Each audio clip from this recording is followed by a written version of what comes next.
সেনাপ্রধান জেনারেল ওয়াকারুজ্জামান প্রধান উপদেষ্টা অধ্যাপক ডক্টর মোহাম্মদ ইউনূসের সঙ্গে বুধবার সাক্ষাতের পর থেকেই বিভিন্ন মহলের নানান ধরনের মানুষের মনের নানান ধরনের প্রশ্ন, কেন তিনি হঠাৎ করে প্রধান উপদেষ্টার সঙ্গে সাক্ষাৎ করতে গেলেন? তিনি কি বিশেষ কোনো ইঙ্গিত দিয়েছেন, বিশেষ কোনো বার্তা পৌঁছে দেওয়ার চেষ্টা করেছেন, অথবা প্রধান উপদেষ্টা বিশেষ কোনো ইঙ্গিত সেনাপ্রধানকে দিয়েছেন কিনা? এমন অসংখ্য মানুষের মুখে মুখে ঘুরছে এবং ব্যক্তিগতভাবে আমার নিজের কাছেও অনেকে প্রশ্ন করার চেষ্টা করেছেন, ফোন দিয়েছেন যে ভিতরে মেসেজটি আসলে কি। দেশের বর্তমান যে সামগ্রিক পরিস্থিতি, তাতে প্রধান উপদেষ্টার সঙ্গে সেনাপ্রধানের যে সাক্ষাৎ, সেই সাক্ষাতে এমন অনেক প্রশ্ন মানুষের মুখে মুখে উঠতেই পারে, অস্বাভাবিক কিছু নয়। বিশেষ করে যখন 3 দিন আগে দিল্লিতে বসে যুক্তরাষ্ট্রের জাতীয় গোয়েন্দা সংস্থার পরিচালক তুলসী গ্যাবার্ড বাংলাদেশ সম্পর্কে যে মন্তব্য করলেন, বাংলাদেশে দীর্ঘদিন ধরে সংখ্যালঘু নির্যাতন এবং হত্যা চলছে, পাশাপাশি ইসলামী সন্ত্রাসবাদের যে উত্থান, তাতে যুক্তরাষ্ট্র উদ্বিগ্ন, এবং সেটি নিয়ে যখন বাংলাদেশের মধ্যেই নানানভাবে এই বিষয়টি আলোচিত ও সমালোচিত হচ্ছে ও সরকারের বিভিন্ন পর্যায়ে একটা টালমাটাল অবস্থা, তুলসী গ্যাবার্ডের মন্তব্য নিয়ে ঠিক তার পরপরই প্রধান উপদেষ্টার সঙ্গে আমাদের সেনাপ্রধান কেন দেখা করতে গেলেন, এই প্রশ্ন ওঠা খুবই স্বাভাবিক। এবং আরো বেশি করে এই প্রশ্ন উঠতেই পারে 10 নভেম্বর 2024 নভেম্বরের 10 তারিখের পরে, গত প্রায় 4.5 মাসের মধ্যে এই প্রথম কোনো বৈঠক। কেন দীর্ঘ বিরতিতে সেনাপ্রধান প্রধান উপদেষ্টার সঙ্গে দেখা করতে গেলেন? এবং এটা তো সত্য কথা, বরং নিয়মিত বৈঠকটি দুজনের মধ্যে হওয়ার কথা ছিল, বা মানুষের প্রত্যাশা সেটি। তার কারণ বর্তমান যে অন্তর্বর্তীকালীন সরকার, সেটি সিভিল প্রশাসন হলেও এর পিছনে সেনাবাহিনীর একটা প্রত্যক্ষ পরোক্ষ ভূমিকা রয়েছে, এটা আমরা সবাই জানি। কিন্তু সেনাবাহিনীর বিশাল একটি ভূমিকা থাকার পরেও 5 আগস্ট এক ধরনের দূরত্ব প্রধান উপদেষ্টার সঙ্গে গড়ে উঠেছে, বা সরকারের সঙ্গে গড়ে উঠেছে সেনাবাহিনীর বা সেনা প্রধানের, এটিও আমরা সবাই জানি।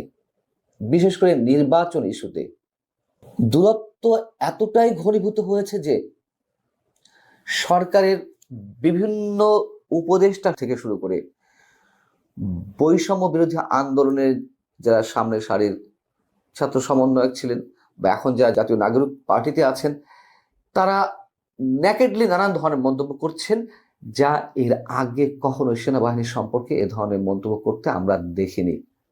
শুধু বৈষম্য বিরোধী ছাত্র আন্দোলন বা সাবেক ছাত্র সমন্বয়ক নয়, ভুইফোর বিভিন্ন ধরনের সংগঠন, যেগুলো সরকারের প্রত্যক্ষ পরোক্ষ, কিংবা এই যে বৈষম্য বিরোধী ছাত্র আন্দোলনের নেতৃত্বে যারা ছিলেন, তাদের প্রত্যক্ষ পরোক্ষ ভূমিকায় গড়ে উঠেছে, সেই সব ভুইফোর সংগঠনের অনেক কথিত নেতাদেরও আমরা ন্যাকেডলি সেনাবাহিনীর বিরুদ্ধে কথা বলতে শুনছি। সেনাপ্রধান আসলে কি বলেছেন, কি কারণে বৈঠকটি করলেন?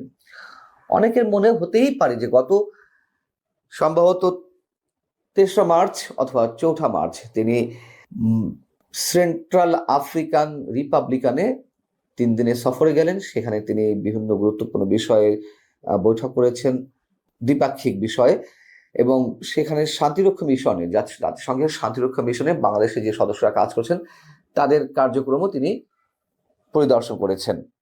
তিনি ফিরে এসেছেন 7 মার্চ। তো এই যে তিনি সেন্ট্রাল আফ্রিকান রিপাবলিকান সফর করে এলেন, অনেকে বলার চেষ্টা করছেন যে এই সফরের পর কিছু একটা বলতে হয়, ফর্মালিটিস মেনটেন করতে হয়, সেই জায়গা থেকে তিনি প্রধান উপদেষ্টার সঙ্গে বৈঠক করেছেন। কিন্তু তারপরেও তো 13-14 দিন হয়ে গেল 7 মার্চের পর থেকে, এত দেরিতেও বা কেন? বাস্তবতা হচ্ছে, ভিতরে কি ঘটেছে আমরা নিশ্চিত করে বলতে পারি না, কি ধরনের বৈঠক হয়েছে, কি বিষয়ে হয়েছে। তবে বৈঠকটি নিশ্চয়ই সিগনিফিকেন্ট।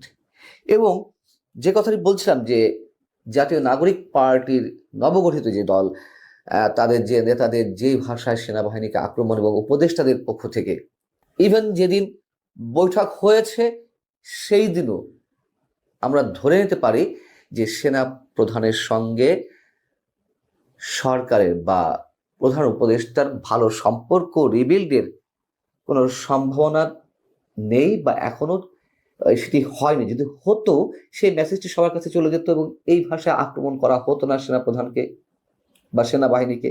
যেমন বুধবারই জাতীয় নাগরিক কমিটির অন্যতম মুখ্য সংগঠক হাসনাত আব্দুল্লাহ কুমিল্লাতে একটি অনুষ্ঠানে যে ভাষায় কথা বললেন সেনা প্রধানের উদ্দেশ্যে বা সেনাবাহিনীর উদ্দেশ্যে, এগুলো অবশ্যই আপত্তিকর।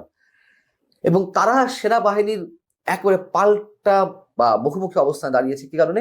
গত 25শে ফেব্রুয়ারি সেনাপ্রধান যে বক্তব্যগুলো দিয়েছিলেন, বিশেষ করে নির্বাচন ইস্যুতে, আইন শৃঙ্খলা পরিস্থিতি নিয়ে, এবং সেনাপ্রধান শুরু থেকেই চাইছেন দেশটি একটি গণতান্ত্রিক প্রক্রিয়া উত্তরণের জন্য যথাসময় এবং যত দ্রুত একটা নির্বাচন অনুষ্ঠিত হোক, সেই জিনিসটা তিনি সরাসরি খোলামেলা সবার সামনে বলছেন।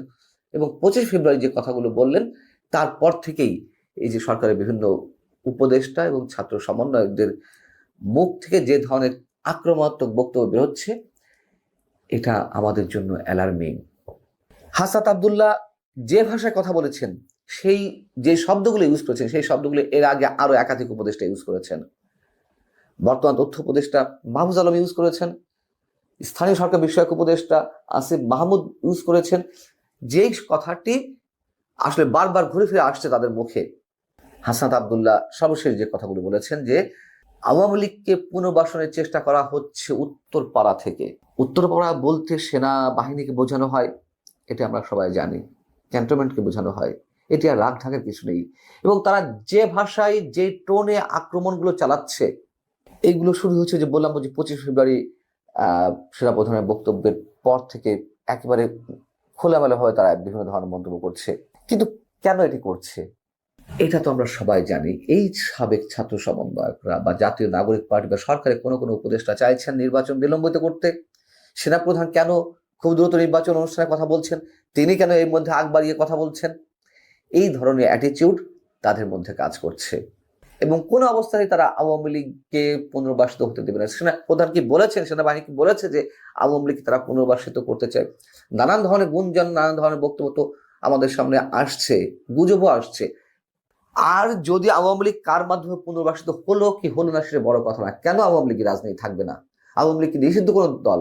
আওয়ামী লীগের ভোটার, আমি সমর্থক বাদ দিলেও যদি ভোটার হিসেবে করি, তাও তো আওয়ামী লীগের এই মুহূর্তে 4.5 কোটি, যদি 12 কোটি ভোটার হয়ে থাকে, 4 থেকে 4.5 কোটি ভোটার রয়েছে। এগুলোকে, এই মানুষগুলো কি ভেসে যাবে? এই মানুষগুলোর কোনো ধরনের মৌলিক রাজনৈতিক অধিকার কিছুই নেই। এত অপান্তেও কথাবার্তা, মানে অর্বাচীনমূলক কথাবার্তা কেন আসতে হবে?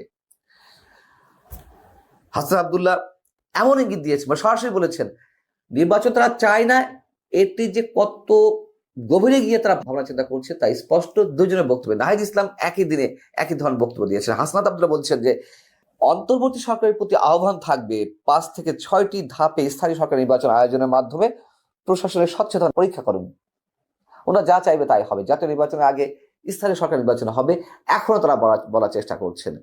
যেখানে নির্বাচন কমিশন থেকে বলে দেওয়া হয়েছে যে এই মুহূর্তে স্থানীয় সরকার নির্বাচন করার মতন সক্ষমতা বা পরিবেশ নির্বাচন কমিশনের নেই। নাহিদ ইসলাম জাতীয় নাগরিক পার্টির আহ্বায়ক, তিনিও একই ধরনের কথা বলেছেন যে একটি অংশগ্রহণমূলক নির্বাচন করার মতন, দেশের মানুষকে প্রতিনিধিত্ব করার মতো রাজনৈতিক দল বা পক্ষ বাংলাদেশে রয়েছে। সুতরাং 5 আগস্ট যে শক্তিকে বাংলাদেশের মানুষ পরাজিত করেছে, মুজিববাদ বা ফ্যাসিস্ট আওয়ামী লীগকে বিতাড়িত করেছে, তাদের সেই রাজনীতি বা মুজিববাদিতা বাংলাদেশে আর চলবে না। হুমকির ভাষায় কথা বলছে, স্ট্রেট কথা বলছে, এমনভাবে তারা কথা বলছে যেন রাষ্ট্র তারা পরিচালনা করছে। হ্যাঁ, করছে বাস্তবতা, কিন্তু এই ভাষায় এই কথাগুলো বেশি দিন থাকবে না। উদাহরণ তো আপনারা ভালো করেই জানেন যে এই ভাষায় যারা কথা বলেছে তাদের পরিণতি কি হয়। যদি মনে করে থাকেন যে না একটা দলের ক্ষেত্রে এই পরিণত হয়েছে, সেই দল আর কামব্যাক করবে না, অথবা আপনারাই আজীবনের জন্য চিরস্থায়ী বন্দোবস্ত সৃষ্টি করে থেকে যাবেন, এটা স্রেফ বোকামি, বয়স কম, অভিজ্ঞতার অভাব থেকে এই ধরনের কথাবার্তা বলা যেতেই পারে। কিন্তু বাস্তবতাকে উপলব্ধি করতে হবে কি হতে যাচ্ছে বাংলাদেশে, কি হতে পারে।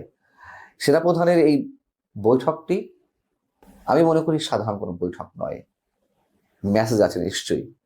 আমরা খুব দ্রুতই হয়তো তা দৃশ্যমান হতে দেখব।